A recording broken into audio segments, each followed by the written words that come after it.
Kalali road પર રહેતા રહીશનું ખાડાઓને કારણે તેમનું વાહન સ્લીપ થઈ જતા તેમને ઈજાઓ પહોંચી હતી, જેથી હવે તેઓ પાલિકા તંત્ર પાસે વળતરની માંગણી કરી રહ્યા છે। વડોદરામાં ખાડા હવે વધારે જોખમી બની ગયા હોય તેમ લાગી રહ્યું છે। તાજેતરમાં બિલ કલાલી રોડ પર રહેતા રહીશે સવારે દૂધ લેવા માટે નીકળ્યા હતા। તે દરમિયાન થોડાક અંતરે બહુ બધા ખાડા હતા, જેમાં ખાડાઓને કારણે તેમનું વાહન સ્લીપ થઈ ગયું હોવાનું તેમણે મીડિયા સમક્ષ જણાવ્યું છે। આ ઘટનામાં તેમની આંગળીને ઈજા પહોંચતા તેઓ તુરંત હોસ્પિટલ ગયા હતા, જ્યાં તબીબ દ્વારા ઓપરેશન કરવામાં આવ્યું હતું। આ ઘટનામાં ભોગ બનનાર ખાનગી કંપનીમાં કોમ્પ્યુટર પર કામ કરતા હોવાથી તેમની આજીવિકા સામે પ્રશ્નો ઊભા થયા છે, તેથી તેઓ હવે પાલિકા તંત્ર પાસે વળતરની માંગણી કરી રહ્યા છે। સમગ્ર ઘટનામાં ભોગ બનનારે મીડિયા સમક્ષ વાત કરતા જણાવ્યું કે મારું નામ દેવીદાસ બરાડે છે। હું બિલ કલાલી રોડ પર આવેલા પ્લેનેટોરિયમ 1માં રહું છું। હું સવારે 6 વાગે ગઈકાલે દૂધ લેવા માટે બહાર જતો હતો। હું ડવ 4 રસ્તા પાસે પહોંચ્યો ત્યાં બહુ બધા ખાડા હતા। ખાડાઓને લીધે મારું વાહન સ્લીપ થઈ ગયું હતું અને હું નીચે પડાયો હતો। રસ્તા પર પડેલે મારી આંગળી ભાંગી ગઈ હતી। ત્યારબાદ હું ડોક્ટર પાસે ગયો હતો। ડોક્ટરે મારી આંગળીનો ભાગ કાપીને ત્યાં ટાંકા લઈ લીધા છે।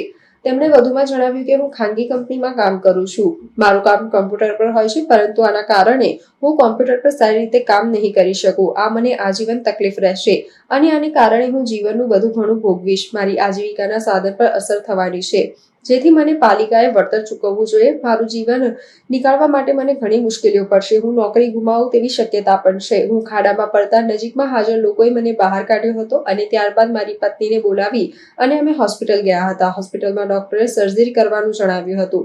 તેમણે વધુમાં ઉમેર્યું કે અમે 1 કલાકમાં અમે પૈસાની સગવડ કરી, ત્યારબાદ સર્જરી કરીને પછી રજા આપવામાં આવી હતી। મેં ડોક્ટરને કહ્યું કે મને આંગળી પાછી જોડી આપો, તો ડોક્ટર સામે જણાવ્યું કે આંગળી નખમાંથી છૂટી પડી ગઈ છે। રસ્તો ખરાબ થવાને કારણે આ થયું છે। આની સંપૂર્ણ જવાબદારી પાલિકાની છે। મારા પરિવારમાં 4 સભ્યો છે, તેમાંથી હું એકમાત્ર આજીવિકા માટે કમાઉં છું। મારા સંતાનો ભણે છે અને મારી પત્ની ગૃહકામ કરે છે। આંગળી કપાઈ જવાને કારણે હું ભારે મુશ્કેલીમાં મુકાયો છું।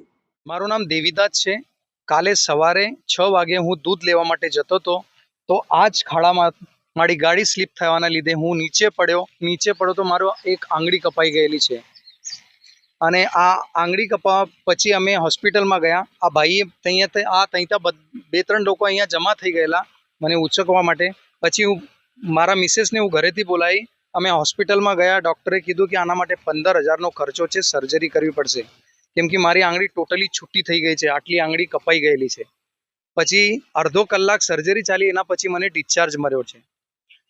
મારી પ્રાઇવેટ નોકરી છે, મારું મોસ્ટ ઓફ કામ કમ્પ્યુટર પર છે, પણ આ આંગળી કપાવાના લીધે એના પર માઠી અસર થવાની છે અને ફ્યુચરમાં હું જોબલેસ પણ થવાની સંભાવના ખરી।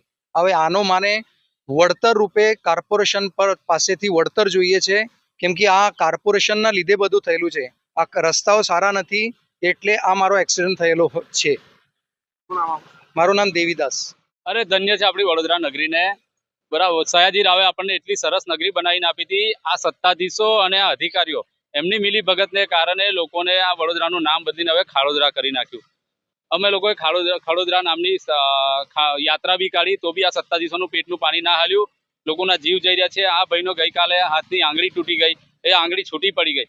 એમને કોમ્પ્યુટરથી કામ કરવાનું, એટલે એ આંગળી હવે એમને શું કામનું? એમને જોબની બી ભવિષ્યમાં એમના ઘરને બી આ મગજમારી, ઘરમાં બી પ્રોબ્લેમ થઈ ગયો ને આ લોકોને સત્તાધીશોને કઈ થાક્યા, રોડનું કંઈ કરો, રોડનું કંઈ કરો। બંને બાજુ ખાડા, આ બાજુ બી ખાડા, આ બાજુ બી ખાડા, આ બાજુ ચારે બાજુ જાઓ તો ખાડા ખાડા જ છે। ખાડા નગરી થઈ ગઈ છે વડોદરા। એમને કંઈ પડી નથી, લોકોના જીવ જાય, હાથ પગ તૂટે, કંઈ ફરક જ નથી પડતો એમને। શું કહેવાનું?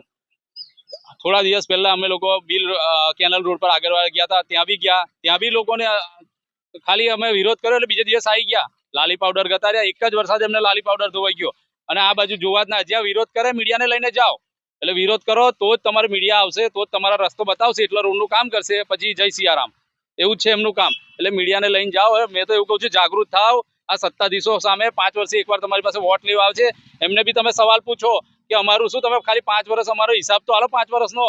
એ તમને કશું નહીં આપી શકે, જવાબ નથી એમની જોડે। અને અધિકારીઓને જલસા પડી ગયા છે, એ લોકો કંઈ બોલતા નથી, એટલા માટે। રાકેશ ઠાકોર।